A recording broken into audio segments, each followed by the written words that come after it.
はいどうもどうも、ガラージトムさんでございます。今日はですね、イギリスで個人売買で購入したホンダ S2000 のブレーキフルードの交換をやっていきたいと思います。はい、おかげさまで DIY 自動車整備の動画も今回で24回目になります。過去の動画では防水処理や酸化加工、それから、足回りでいくと、ブッシュボールジョイントの交換、ブレーキキャリパーのリビルド、そんなような作業をね、やってきておりますので、まだご覧になってない場合はよろしければ、見ていただけると嬉しく思います。はい、今日の作業ですけれども、ブレーキフルードの交換作業ですが、通常は2人で行う作業だと思います。それをね、1人で行うための便利グッズもたくさん出ているようなので、いろいろ調べてみました。今回購入したツールはこちらです。まず1つ目はこちらですね。ワンウェイバルブ付きのブリーディングボトルになります。特に特別なものではないと思うので、どこでも買える商品だと思います。今回これを選んだ理由はホースの長さですね。ホースの長さは1メートルあります。フルードの交換作業ではホースが長い方が空気が混入するリスクが減ると思ったので、こちらの商品を購入いたしました。はい、そして2つ目は、はい、こちらです。マスターシリンダーから古いフルードを抜くために購入いたしました。はい、そして今回使用するフルードはですね、ホンダ純正 .4 を使いたいと思います。今 S2000 に入っているフルードの色がブルーなんですね。こちらの純正フルードの色はアンバーからクリアということなんで、入れ替えの時に判断がしやすいと思います。はい、ということで一緒に見ていきますか。リザーブタンクのフルード入れ替え。リザーバータンクに新しいブレーキフルードを入れる準備をしていきます。ブレーキフルードはボディのペイントに接してしまうとペイントを腐食させてしまうということなので、ウエスを巻いておきます。リザーバータンクのフィルターは取り外しておきましょう。この S2000 にはブルーのフルードが入っていますが、銘柄などは分かりません。古いフルードを抜くときには注意点があります。マスターシリンダーの中に空気が入らないようにしないといけません。リザーバータンク内のフルードを抜きすぎないようによく注意しながら作業をしています。今回初めてフルード交換にチャレンジするので、おっかなびっくりやってますね。これぐらいで納得したようですね。どれぐらい抜けたかというと、だいたい 80ml ぐらいでしょうか。リザーバータンクの空いたスペースに新しいブレーキフルードを注入していきましょう。先ほど避けておいたフィルターを戻し忘れないようにしましょう。準備したフルードは 100ml ぐらいですね。リザーバータンクにマックスの線がありますよね。新しいブレーキフルードはマックスのラインまで入れておきます。ブレーキ1箇所の作業が終わったら、その都度新しいフルードを追加注入していくことになります。セルフブリーディングの準備。今回の作業のために購入したワンウェイバルブ付きのブリーディングボトルがこちらになります。一人で作業をしていくにあたって GoPro2 台、iPhone1 台体制で作業に臨んでいきたいと思います。向こう側に見えている GoPro は録画用で、絵としてはこちらですね。この絵になります。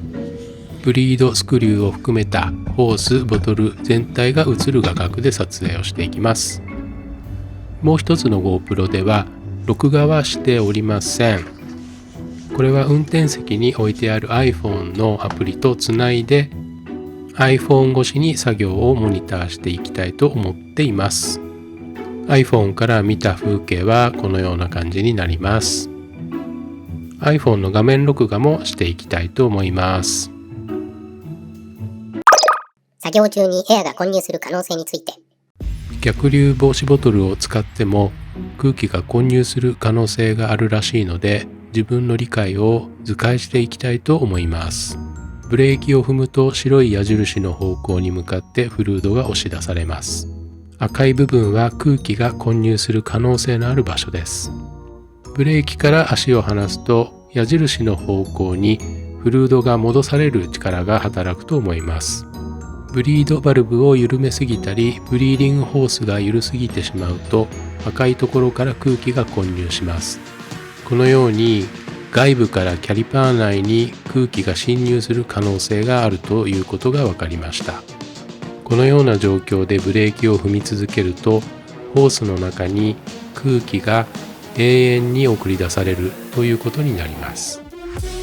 このようなリスクがあるみたいなのでね、無限エア抜きにならないように注意していきたいと思います。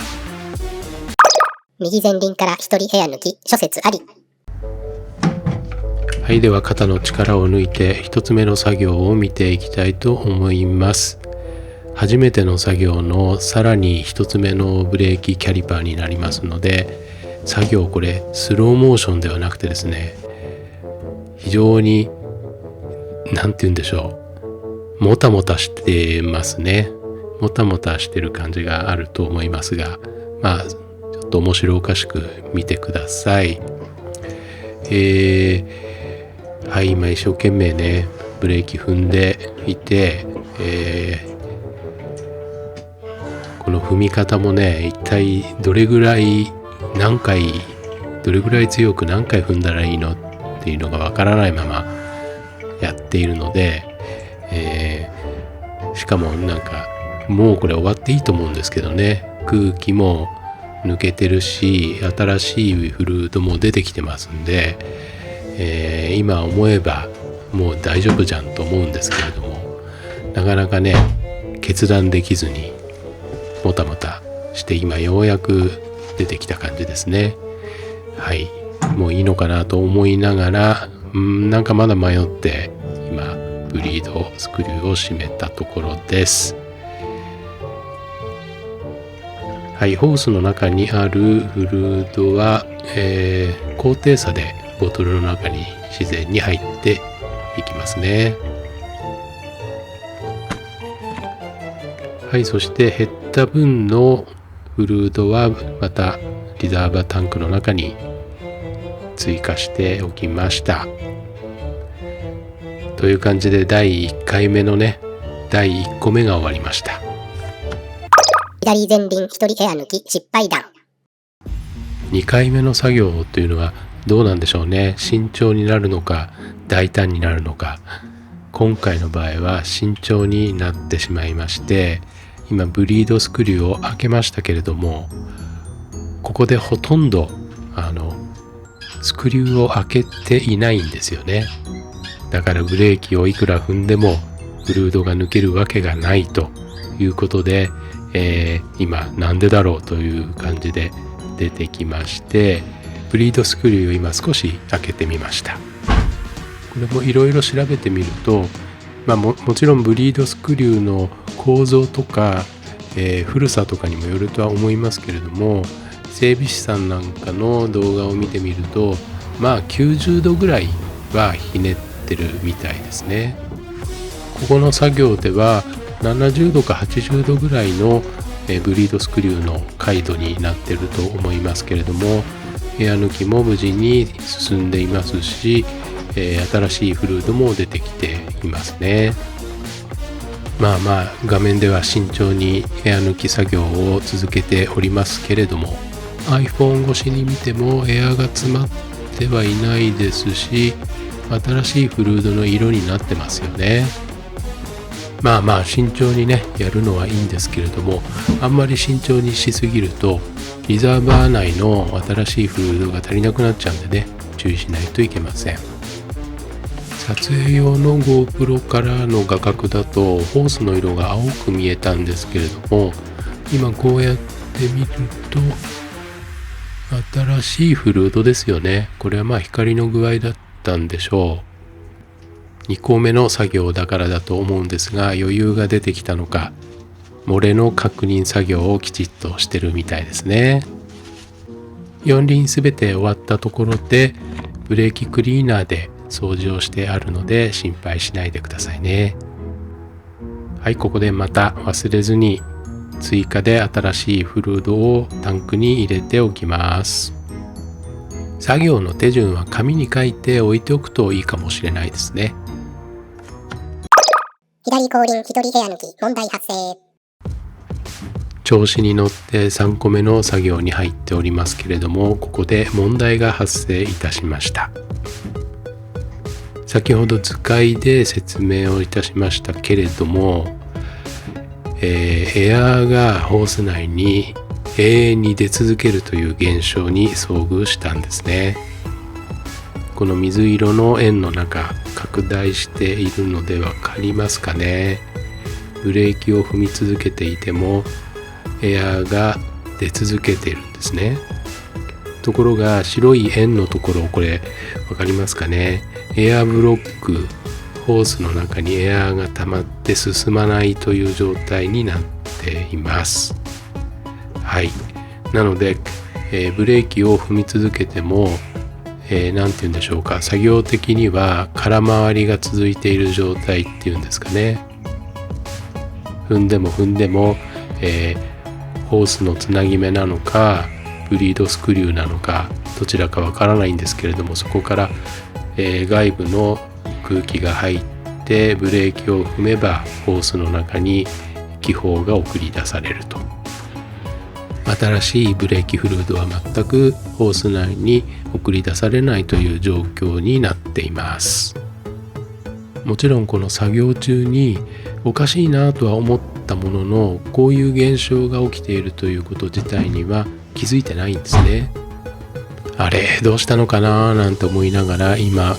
出てきましたね。はい。そしてホースをチェックして漏れをチェックして、空気が入ってるよねということで、何を思ったのかここで一旦作業をやめて右の後輪を先にやることにしたようです。 DIY 整備ですから、ちょっとうまくいかなくても焦らずゆっくりやれるところがいいですね。右後輪一人部屋抜き完熟しました。新しいフルードをリザーバータンクに追加して4個目の作業に入りました。ブリードスクリューの回路も90度ぐらいですね。さあテンポよく終了するのでしょうか。今踏み始めたみたいです。躊躇することなくブレーキを踏んでいますね。はい、今これ色がこれも光の具合ですね。なぜかね、この4個目の作業の時にはもともとの青いブレーキフルードがあんまり出てこなかったんでね、これはパイプの構造なんですかね。よくわからないですけれども、4個目になると作業にも慣れてきて、エア抜き、ブレーキの踏み方、それから作業の終わりの見切り、この辺もだいぶ良くなってきましたね。はい、ということで、こんな感じで4つ目の作業はテンポよく終了しまして、そして先ほどうまくいかなかった左の後輪をもう一回やろうとしていますね。はい、今回はどうでしょうね。もしここで問題があると、左の後輪のキャリパー自体に問題を抱えているということになるので、ちょっと心配だったんですけれどもね。はい、今回は全く先ほどのような現象はなく、エア抜きもすんなりできまして、新しいフルードへの入れ替えも順調に作業を完了することができましたね。確認と計量。実はユーザーマニュアルにも整備マニュアルにもブレーキフルードが何ミリリットルですという表示がないんですね。なので、500ミリリットル入りのボトルを今回は念のため3本購入してあります。今日の作業でリザーバータンクに入れたフルードは 500ml 弱です。最初にシリンジで抜いた分量と下から抜いた分量を計量してみたら、だいたい 400ml ぐらいだったんですね。前回の動画でキャリパーのリビルド作業をやっていますけれども、その時にすでに 100ml ぐらい抜けてると思うんですね。なのでだいたい 500ml のボトル1本分がシステム内に入っている容量だと思われます。ということで、初めてのフルード交換作業、面白おかしく見ていただけたら幸いです。来週のガラージトムさんでは、ガレージフロアの水平計測を行います。キャンバー、キャスター、頭角のアライメント調整を行います。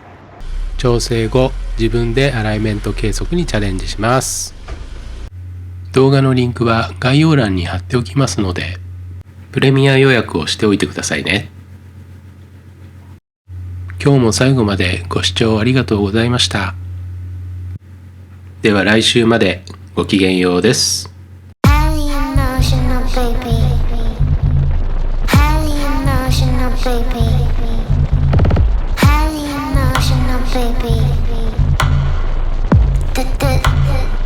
Don't take it personally. Highly emotional, baby.